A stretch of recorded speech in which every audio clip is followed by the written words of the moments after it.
And that's how you break down an hour, spoon back to the life. It is 4 o'clock. The first question is, where are we? We're at KRFF 95.9 LPFM, Moorhead, Fargo.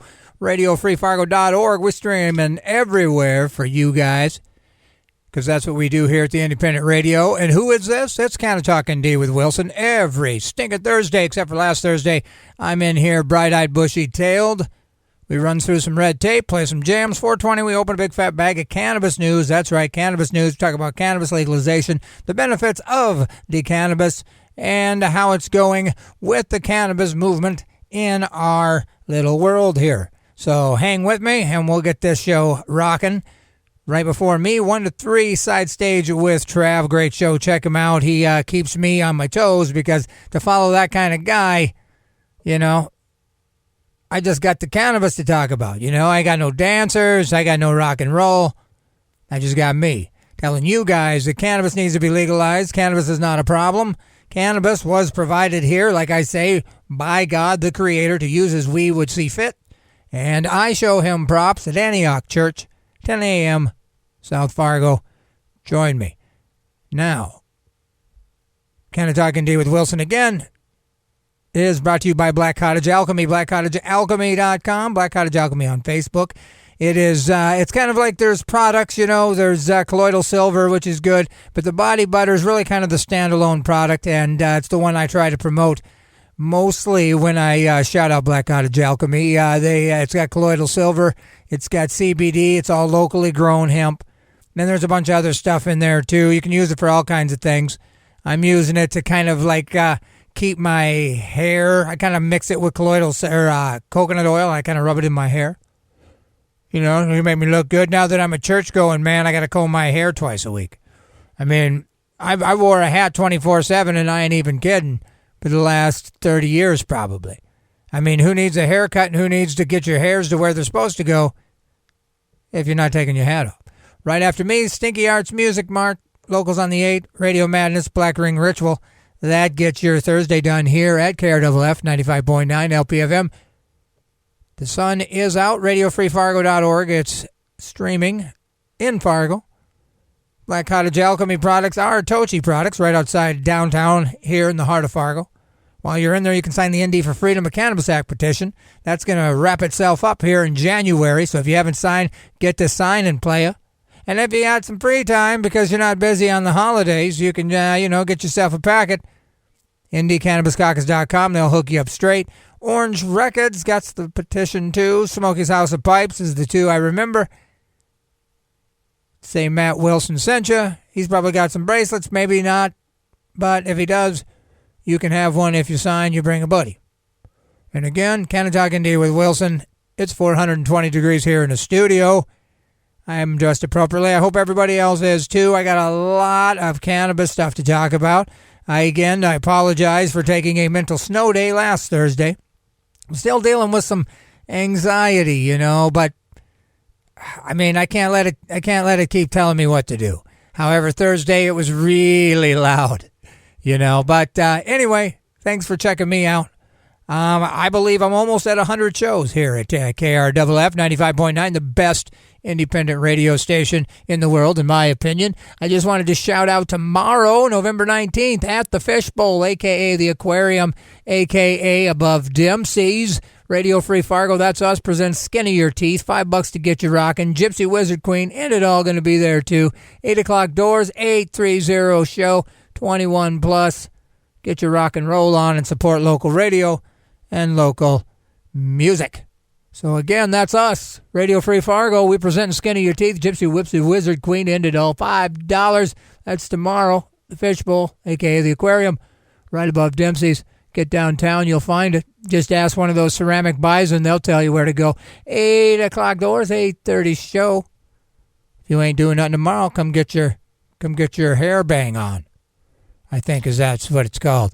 Man, so I'm all hopped up on ginseng powder. I don't know if anybody's ever gotten down with that. Apparently there's no addiction potential. And, I kind of want to just rip my pants off and jump through the window. So, I don't know. It must be working. But anyway, Again, thanks for joining me. At 4:20, we're going to open a big fat bag of cannabis news. Right before me was Side Stage every Thursday, 1 to 3 with Trav. Right after me is Sneaky Arts Music Mart. We got Locals on the 8, and then Radio Madness to finish Black Ring Ritual. So, Canna-Talk ND with Wilson on Instagram. You can, I post there whenever I'm not going to be on the show or going to be on the show. I deleted Facebook for, I guess spiritual reasons, which I do want to point out that, and this is kind of ironic, I went from, this is just a quick personal share, and then we'll get to the music. I got New of the Dead South coming up here on KRFF. But it's ironic because I went from buying meth from a guy named Jesus to playing Jesus this year at our church for the Christmas play. Now, is that full circle or what? But then I had to chuckle because I told the guy at work that. And I'll tell you again because it's kind of beautiful. I went from buying meth from a guy named Jesus to playing Jesus at my church here at the Christmas party, which I'll give you more new info as it comes because you can either come and check me out because it's going to be pretty wild, I would imagine, or I think we're going to stream it live. But the thing I thought about is no smart white guy would buy meth from a guy named Jesus. He would put another dumber white guy in between them because everybody knows you don't mess with the cartel, am I right? And the best way to not mess with the cartel is to keep your head clean, Go to places that, that kind of thing doesn't exist. I've learned my lesson, I believe, but yeah, isn't that ironic? But anyway, maybe that's just me. But all right, I'll stop talking. We got You Are My Sunshine, The Dead South. See you in a bit.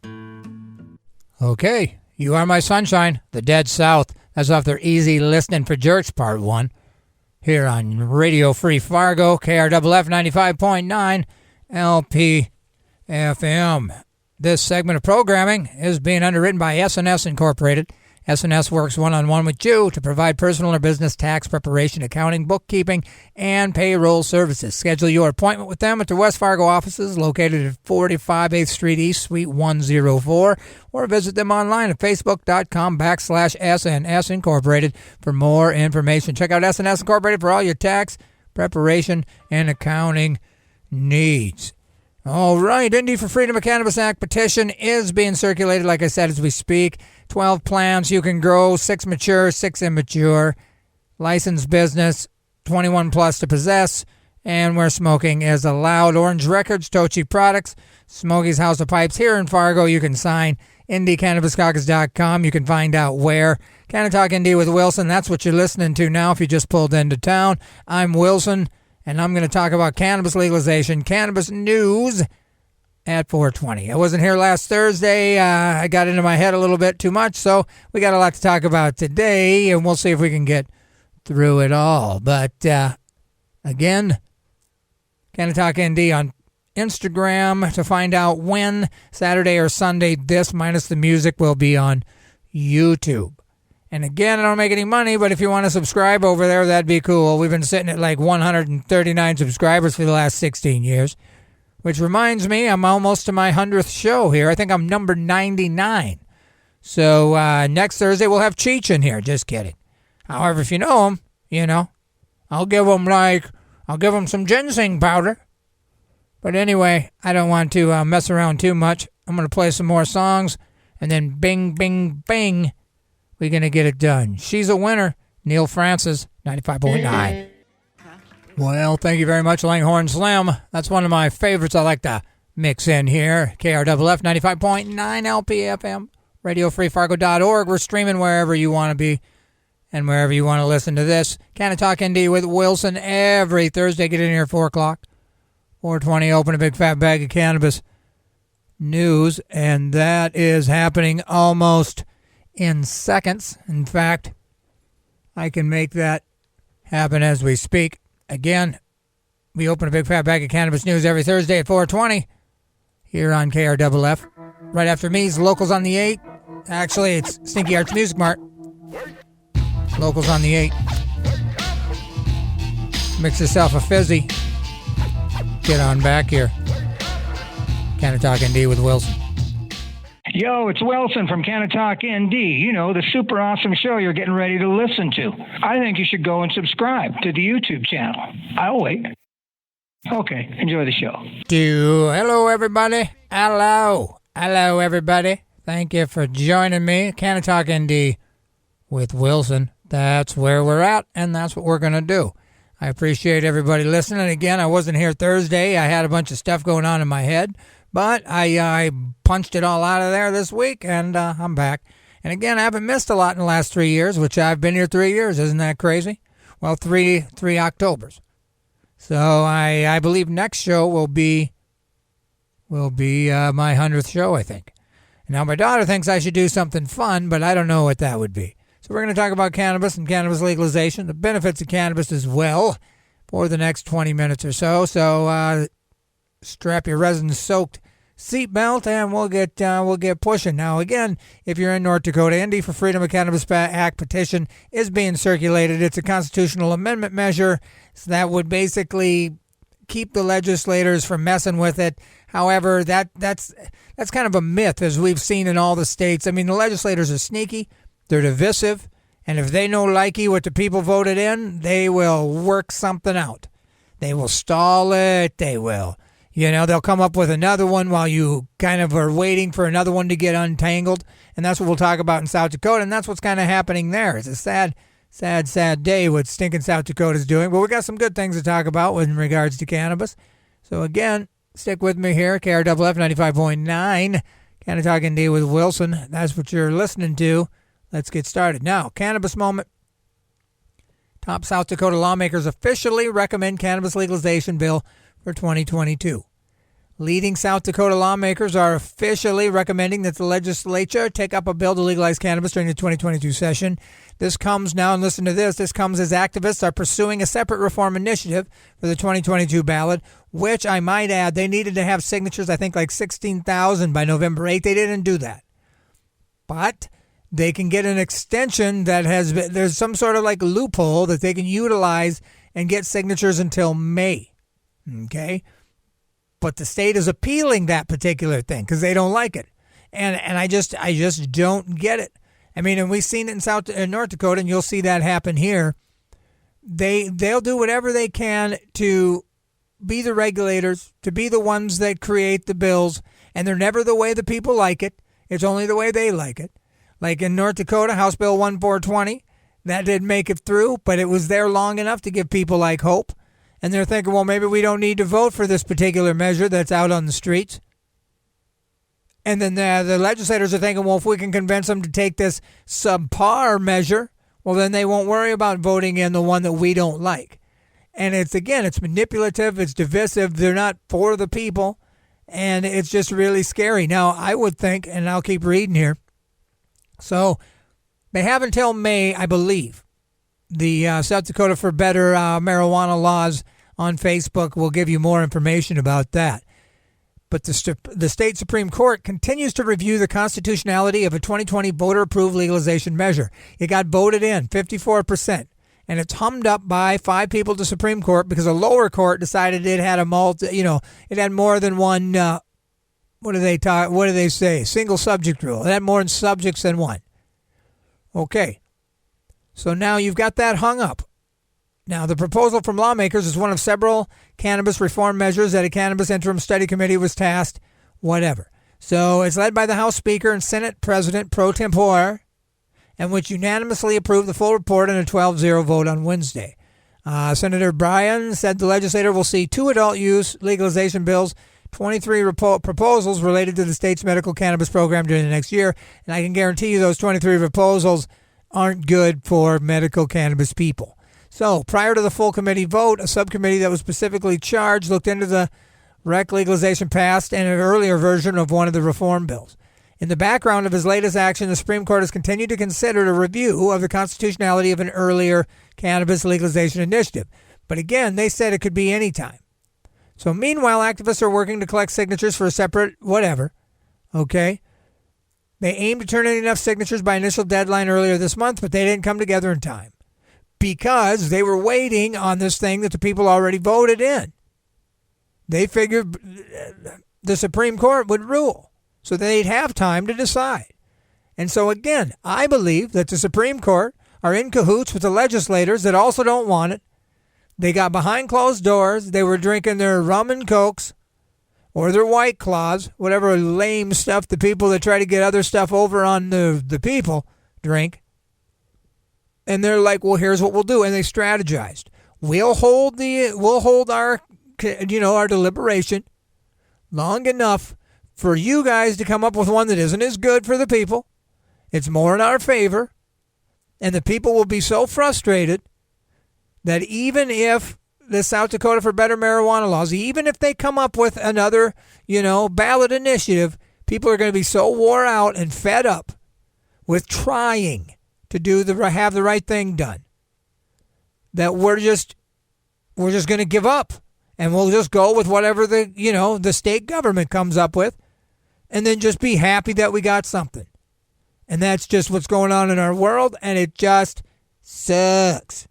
And it's just not cool, because it's almost apparent. It's almost apparent that we want a particular thing, the people we voted in don't want it, and then they come up with some weird way to not tell us they aren't going to do it, but in the end they don't do it.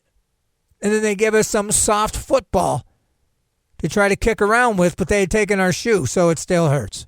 So they didn't come together, so they're relying on a federal court ruling that gives them until May to submit.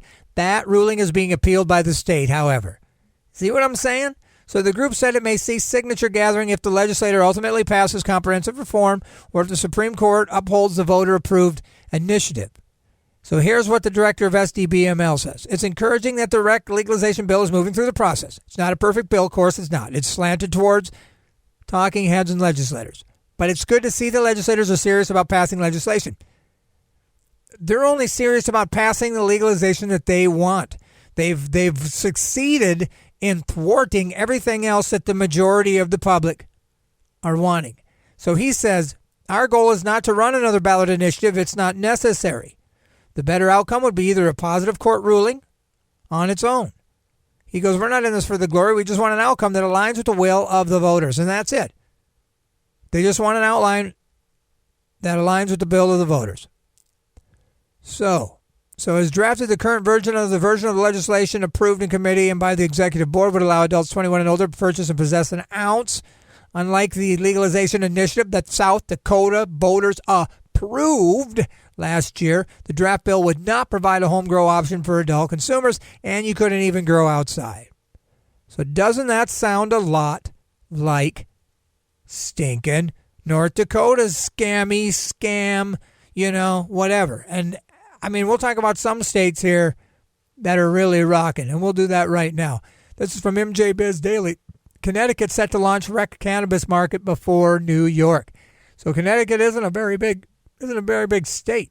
Connecticut readies for adult use market. They're poised to launch around the spring of 2022. That's real soon.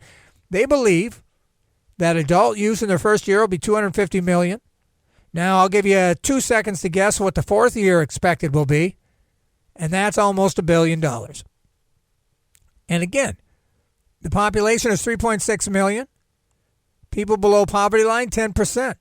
There'll be a lot of money kicking down. So, medical marijuana patients as of November 7th, 53,000. 2021, 200 million projected. And that just goes up to 225 million in 2025, which is interesting. Connecticut's 750 million is unlikely to match the size of neighbor New York, but it's poised to launch first and might turn out to have, if not stronger, of a social equity program.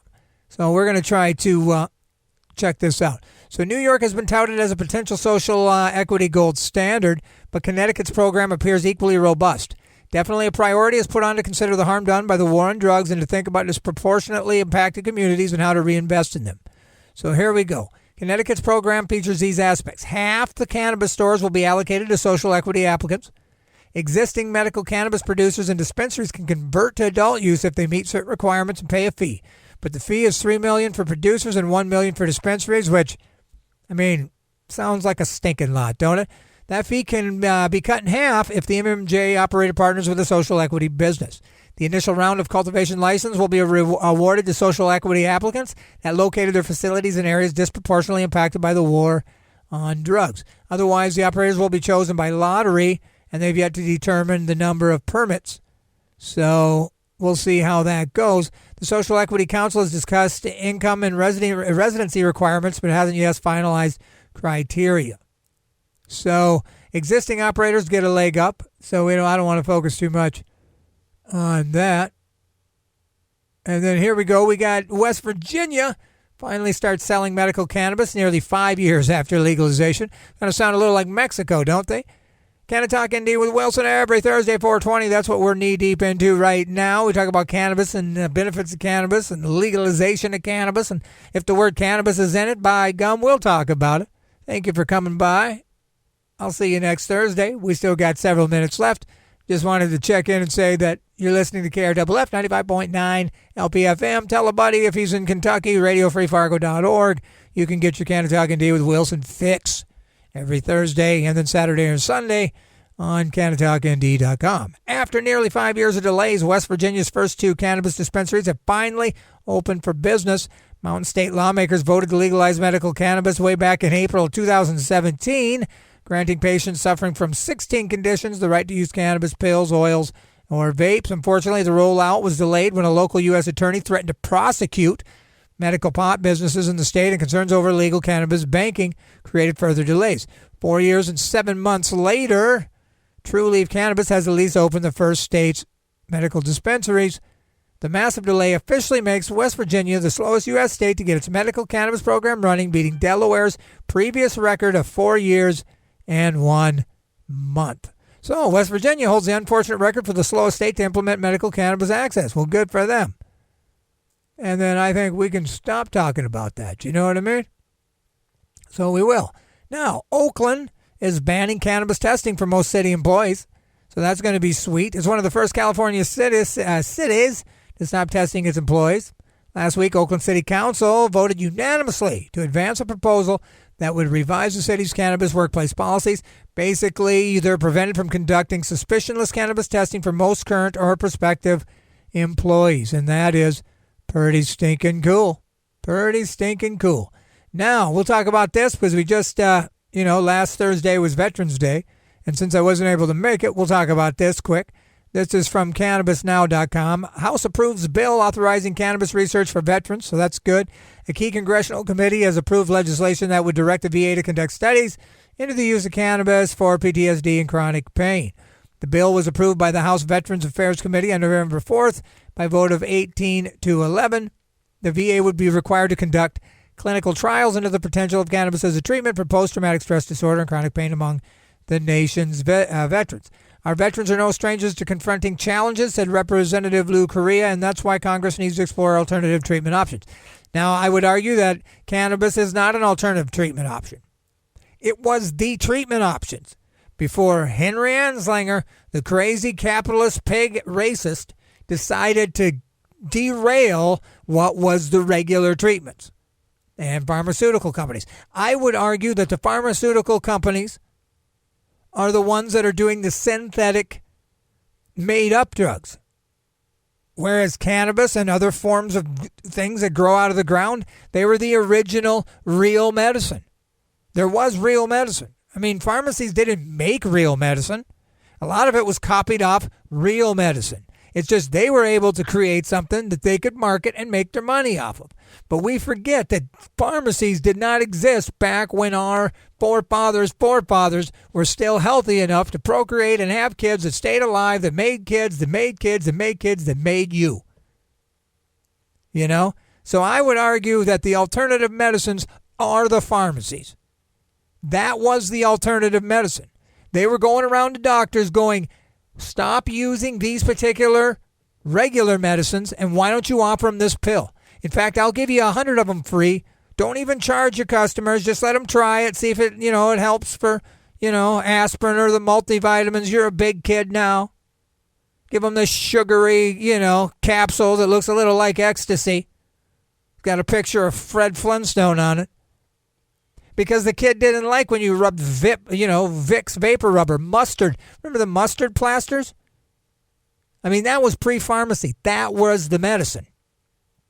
So anyway, I believe veterans, when we say we thank you for your service and then turn around and deny them what they say helps them with their PTSD, we ought to shoot them people. And I'm just kidding. Feel me? But I get so sick of hearing people and watching people with magnets, we support our troops on the bumper sticker, but yet they don't demand that we give cannabis to the vets because it works. And even if it doesn't work, believe the guy who's saving your hind end over in a crazy, horrible spot that you wouldn't even go and visit. So you can enjoy your stupid Dr. Pepper and your big fat rack of Chips Ahoy. If he says it helps him, you go, yes, sir. How many do you need?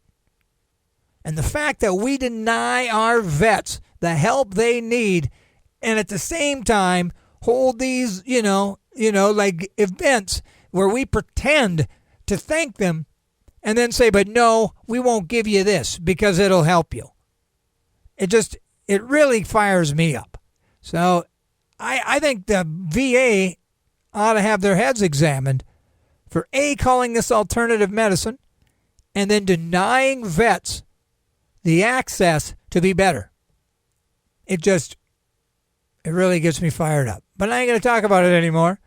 We're going to keep cruising through here. This is interesting. Cannabis moment. Speaking of mental illness that, I've never been to a doctor because I've never really tested them.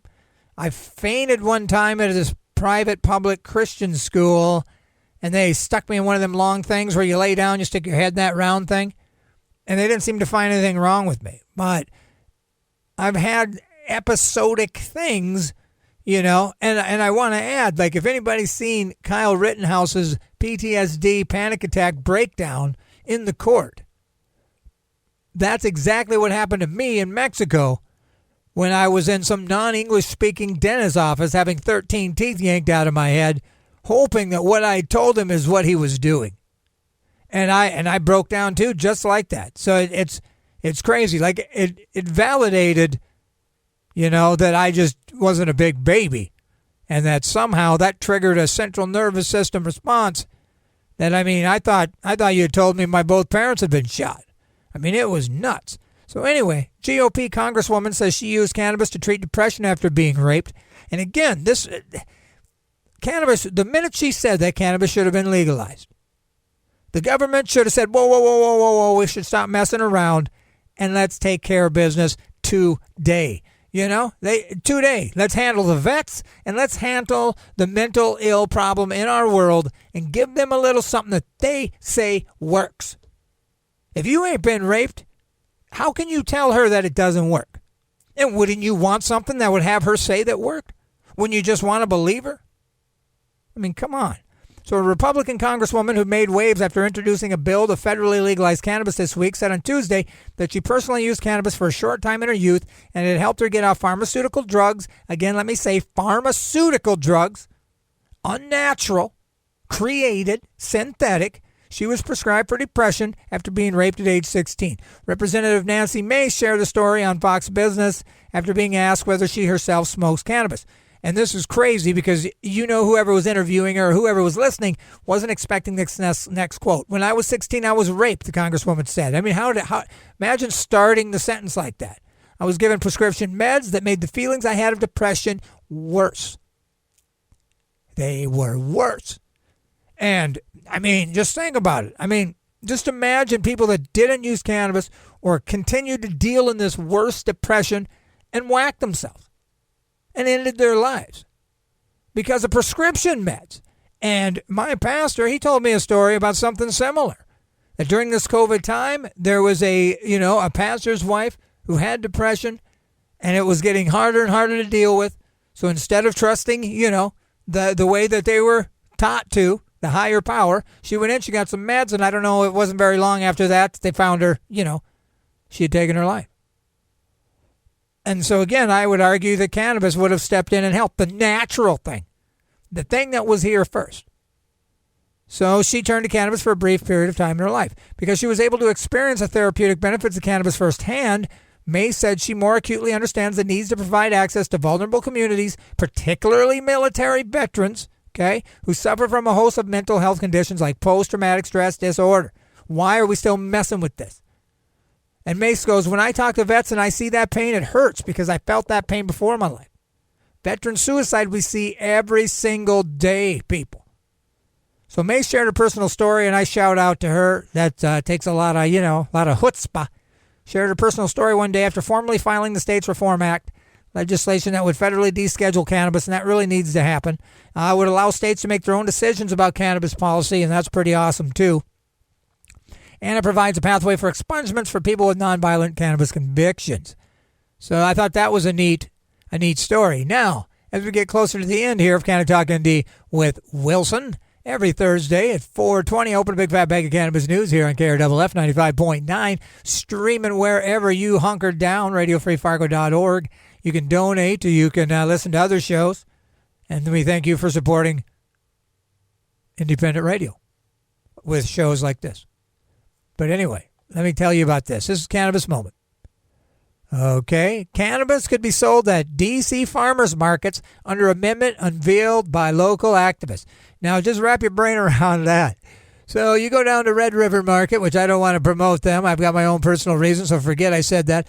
If you were at, say, a place that sold outdoor merchandise downtown Fargo, whatever name that might be, and you're right next to this guy selling those really wacky mushrooms that are intoxicating, but they got funny names and they're pretty looking, and they're fungi glory. And then you got me selling some cannabis. What would you like? We got cannabis pumpkin pie.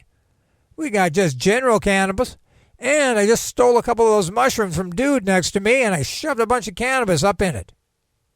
I'll give you one of those for $865. Okay, thank you for coming to Wilson's Cannabis Farmers Market here in the heart of downtown Fargo. Thank you. Please come again and check out my show on Thursdays. You know what I mean?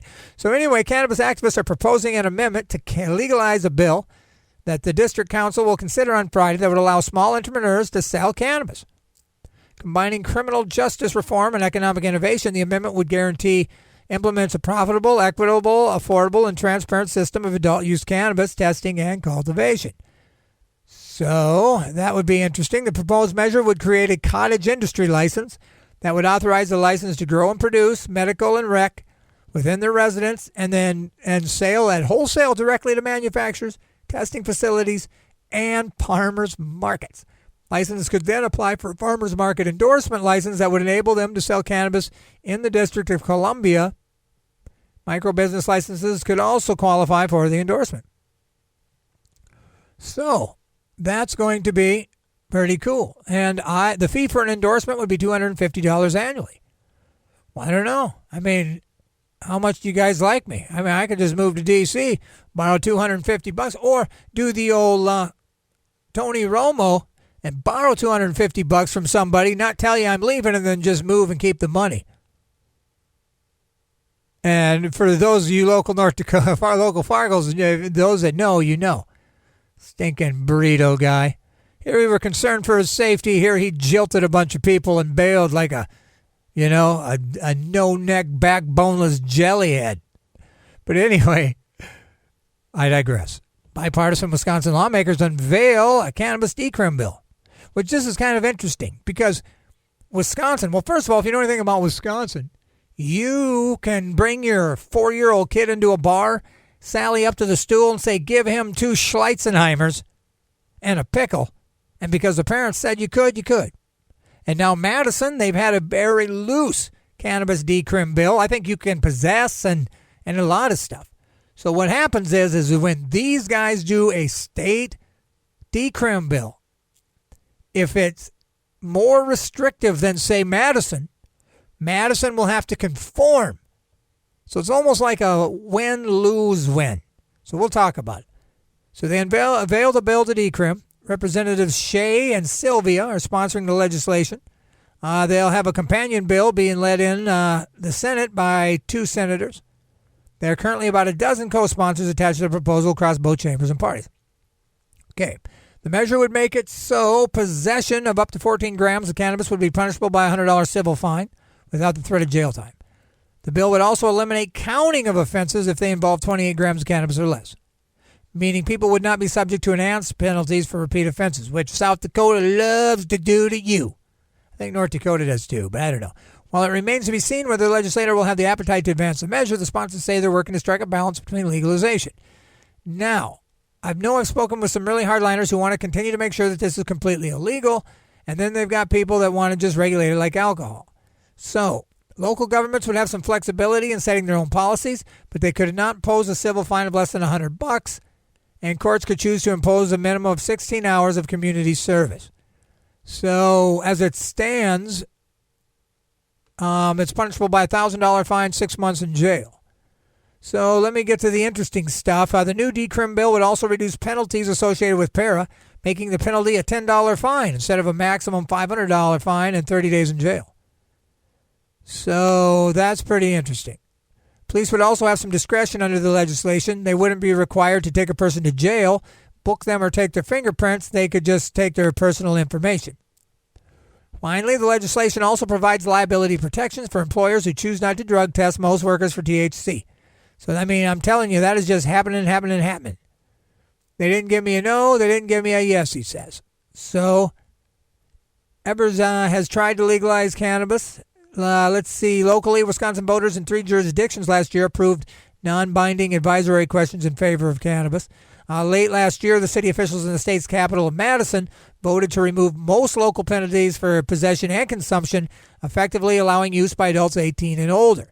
Again, that policy change could be impacted if the new bipartisan bill is enacted and is introduced, potentially requiring Madison to impose a fine instead of it not being a problem at all.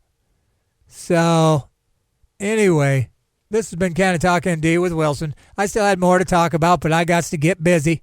And by busy, I mean I got to go to work. So this segment of programming on KRFF 95.9 FM, Radio Free Fargo, is being underwritten by Morehead Herbal Galleria. Morehead Herbal Galleria is Minnesota's only CBD Delta house. They offer carts, vapes, CBD oil, pet tincture, and more. Morehead Herbal Galleria is located at 2921 South Frontage Road, Suite number 1 in Morehead, Minnesota. Their phone number is 218-512-0355. Open 10 a.m. through 11 p.m. Monday through Saturday. For more information, check out Morehead Herbal Galleria on Facebook and their website. Again, right before me, Side Stage with Trav, 1 to 3.